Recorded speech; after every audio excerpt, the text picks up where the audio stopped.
Olá, amigos, tudo bem? Meu nome é Josemar Bueno e hoje vamos para o exercício 2 da nossa série, sobre aterramento, Bom, aqui no exercício 2, então, é um pouquinho mais complicado que o primeiro exercício porque envolvem mais hastes, E é um exercício em duas partes, onde nós temos, então, que economizar no orçamento ou gastar um pouco mais, porque depende agora se a resistência equivalente do circuito como um todo, no caso a resistência equivalente do circuito de aterramento, se ele vai estar abaixo ou acima dos 10 ohms. Então diz assim, um sistema de aterramento consiste de 8 hastes, espaçadas de 3 metros, cravadas em um solo com uma resistividade aparente, lembrando que ρA significa resistividade aparente do solo, igual a 100 ohm metro, não é ohm por metro, é ohm metro. O comprimento das hastes é de 2,4 metros e o diâmetro é de meia polegada, esse símbolozinho aqui, então, polegadas. E aí são duas perguntas. A primeira é, qual a resistência do sistema de aterramento, no caso do sistema com as 8 hastes, E a letra B, quais hastes devem ser cravadas para ter-se uma resistência máxima de 10 ohms? Será que eu preciso, por exemplo, cravar mais do que 8 hastes? Ou eu posso cravar menos de 8 hastes e vou conseguir o mesmo resultado e aí economizar, ou seja, comprando menos hastes, eu conseguiria, digamos, ter os mesmos 10 ohms. Bom, então, antes de fazer o exercício, eu vou deixar um rápido convite para você. E o convite é para que conheça o nosso grupo de negócios. Nesse grupo de negócios, pessoal, nós temos também treinamentos, olha só. Então aqui, por exemplo, a corrente elétrica alternada, curso de gestor de energia. Temos aqui no formato de videoaula e lives, porque conforme as lives vão acontecendo, eu vou gravando e transformando em videoaulas, Então você pode fazer todos esses treinamentos. Temos, por exemplo, aqui, curso de dimensionamento de aterramento elétrico, dias 4, 11 e 18 de outubro, é um formato de live, Então, se você tem interesse, deixa o convite para que participem do nosso grupo de negócios. A ideia do grupo é funcionar como um super networking, Onde você pode, então, conversar com outros participantes. Temos, então, 2 lives semanais e também temos um grupo fechado no WhatsApp e esses treinamentos que você viu. Os links estão na descrição deste vídeo e agora vamos para o nosso exercício, Pronto, voltamos aqui, uma pergunta, que o pessoal costuma fazer é a questão desses 10 ohms mínimo, O pessoal fala, mas por que 10 ohms, o que acontece, pessoal, é uma questão física, não é uma questão de norma, tá? Quando você aplica um valor de tensão nominal, de 110 volts, 220 volts, em resumo, valores acima da classificada extra baixa tensão, o que vai ser mais ou menos ali em corrente alternada, valores acima de 50 volts, por exemplo. O que acontece então? Se você aplica essa tensão sobre um circuito de aterramento que tem uma resistência menor que 10 ohms, a intensidade da corrente ela é suficiente para acionar, por exemplo, um dispositivo de proteção. Então, todo o dimensionamento, e a gente vai falar disso em outros exemplos de cálculo aqui no canal, Então, por exemplo, como é que eu dimensiono a curva de disparo de um disjuntor? Ora, se eu tenho um aterramento bem dimensionado, eu consigo dimensionar também o sistema de proteção. E aí nós temos a chamada coordenação e seletividade dentro dos dispositivos de proteção. E nós vamos falar disso, mas primeiro temos que entender aqui sobre o aterramento elétrico, Então vamos começar aqui. Aqui uma pista muito importante é o número de hastes, porque ele já coloca que são 8. Então aqui, Então, um sistema de aterramento consiste de 8 hastes, Ele coloca o espaçamento cravadas em um solo. Bom, aqui vamos entender que, como elas estão cravadas, é um sistema também na vertical, Porque lembra, elas poderiam estar fazendo uma geometria diferente. Porque a haste, ela pode ter qualquer geometria, Ela pode ser uma haste, por exemplo, colocada na horizontal ou na vertical. Ela pode ser uma semicircunferência, uma circunferência, um disco plano, não importa. Contanto que eu ajuste a área de superfície, e aí no primeiro vídeo eu mostrei os modelos de matemáticos, que são alguns, que é modelagem padrão, mas se tiver uma geometria complexa, eu posso gerar também uma equação diferente, né? Bom, então o que acaba acontecendo aqui é o seguinte, né? Como ele já dá a pista, a gente vai considerar que são hastes na vertical, né? Então, olha só, se eu vou até um livro de aterramento, eles já fizeram os testes empíricos para situações padrão. Então, por exemplo, eu já tenho o padrão para 2 hastes, para 3 hastes, 4 hastes e assim por diante. E aí eu preciso olhar, por exemplo, aqui, né? Ele coloca ali, ó, comprimento de 2,4 metros, diâmetro de meia polegada, e aqui uma resistividade da haste, né? Sendo 0,44, que é uma constante K, vezes então a resistividade aparente. E aí monta-se uma tabela de situações, né? Porque como é uma situação que eu consigo padronizar, afinal eu consigo fazer um cálculo para uma haste, depois para 2, para 4, para 8, para 32, né? Então os livros eles facilitam que já tem as tabelinhas que já foi então pré-calculado, certo? Então o que acontece? Quando eu olho a tabelinha, basicamente eu encontro isso aqui, ó, que, né, dentro dessa situação a constante K para 8 hastes, né? Aqui então nós temos, ó, aqui, ó, 8 hastes, e aí eu tenho aqui a informação que a constante K que eu deveria usar é 0,174, né? Perfeito. Então agora que eu tenho informação da tabela, agora o que eu faço? Eu vou fazer o cálculo então para a haste na vertical. Então o cálculo para uma única haste na vertical, lembrando, né, que a gente poderia usar um modelo matemático para 8 hastes, mas aqui é muito mais fácil fazer assim, ó.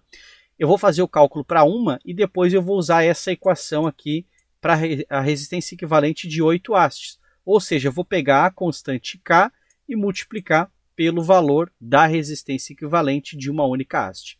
Então vai ficar assim, ó.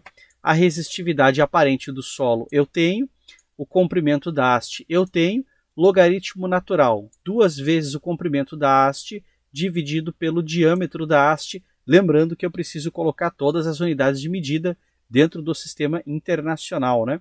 E aí vai ficar assim, ó. Basicamente eu tenho 100, que é 100 Ohm metro, né, que é a resistividade aqui aparente do solo, né?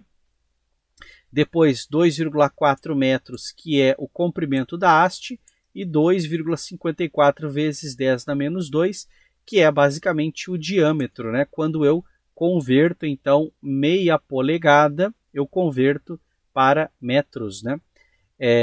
Então, aqui, agora que eu tenho todos os valores, então, 0,44, que é basicamente o valor que ele me coloca, né? Vezes, então, 100 vai me dar 44 ohms, né? Ou seja, aqui eu já tenho que uma haste já está bem acima, né, dos 10 ohms. Só que são 8, né? Então agora eu vou usar a constante K. Ou seja, basta multiplicar então os 44 ohms vezes a constante e eu tenho 7,6 ohms. Aqui nesse momento, a primeira conclusão que nós temos é, pô, legal, então deu certo. Então 8 hastes em paralelo, né, cravadas verticalmente, tem uma resistência equivalente menor que 10 ohms. Então, se eu conectar, por exemplo, esse circuito de aterramento no circuito de proteção de uma instalação elétrica, ele vai funcionar bem, certo? Mas na parte B do exercício, ele pergunta quantas hastes devem ser cravadas para que então tenhamos 10 ohms. Então, na parte B é um pouco diferente. Na parte B, nós vamos olhar de novo a tabela e aí nós vamos perceber que se eu avaliar aqui o valor da resistência, ou seja, eu posso pegar a resistência equivalente, que é menor ou igual a 10 ohms, reescrever essa equação como K vezes a resistência da haste menor ou igual a 10 ohms e isolar o valor de K. Como eu já calculei a resistência de uma única haste e eu sei o valor que eu quero, porque eu quero que a equivalente seja menor ou igual a 10 ohms, né? Então eu posso agora fazer 10 ohms dividido por 44, a constante K daria 0,227. E aí, olhando na tabela, basicamente eu entendo que 6 hastes, né, já daria 0,221, então fica muito próximo. Ou seja, eu poderia economizar nesse orçamento, porque eu conseguiria o limite, que seria os 10 ohms, com apenas 6 hastes. E aí o que a gente vai avaliar aqui, claro, é o seguinte, né? Fizemos o cálculo aqui. Faz sentido eu comprar 2 hastes a mais? Ora, numa obra desse tamanho, é melhor, né? Compra 2 hastes a mais e aí você garante também um fator de depreciação, porque com o tempo, né, as hastes vão perdendo as características condutoras dela, então aqui a gente teria mais tempo, né, que a instalação funcionaria. Mas agora vejam um detalhe. Imaginem numa obra onde você tem 3.000, 4.000 hastes, né, às vezes 10.000 hastes, ou seja, imagina uma obra muito grande, né? Aqui, nesse caso, diminuímos de 8 para 6. Né? Agora, imagina você diminuir, por exemplo, né, de 800 hastes para 600 hastes. Já impacta no orçamento. Né? Ou de 8.000 hastes para 6.000 hastes. Então, dependendo do que você está fazendo, esse cálculo aqui ele significa, por exemplo, né, você manter no bolso, né, do investidor ou até no bolso de quem está fazendo a obra, né, porque uma vez que você consegue fazer o dimensionamento, né, você consegue manter um pouco do orçamento ali. Né. Quando a gente faz uma obra, pessoal, é muito comum ter um valor chamado de reserva técnica.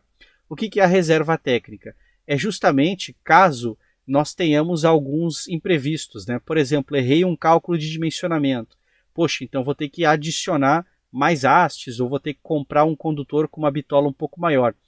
Então, dentro do orçamento, a gente já prevê alguns erros assim. Por quê? Porque eu não sei exatamente a resistividade aparente do solo, né? Embora nós possamos ir no local e coletar e até fazer uma análise do solo, o solo não é homogêneo. E também tem outras questões, né? Então, assim, uma obra, sempre você vai ter algum ajuste para fazer, mas a gente tem uma ideia. Então, a reserva técnica é mais ou menos a seguinte. O orçamento deu R$1 milhão. Bom, mas eu vou deixar uma reserva técnica de R$100 mil ali dentro, né? Então, na prática, eu até poderia cobrar R$900 mil, mas eu vou cobrar 1 milhão, porque se der algum erro, eu não vou ter margem para errar. Porque se eu errar, o prejuízo é meu, né? Eu não posso ir lá no cliente e falar, olha só, agora você precisa me providenciar mais R$100 mil. O cliente ele pode falar, não, mas não, mais R$100 mil. Eu não tenho esse dinheiro, né? 1 milhão é o máximo orçamento previsto. Então você tem que fazer desse valor para baixo, né? Então, e aí por isso a reserva técnica. Então aqui é um exemplo de como um pequeno cálculo pode fazer você economizar se você dimensiona da forma correta, né? E a engenharia vive disso, né? Porque se você não faz assim, a obra na prática vai funcionar da seguinte forma, né?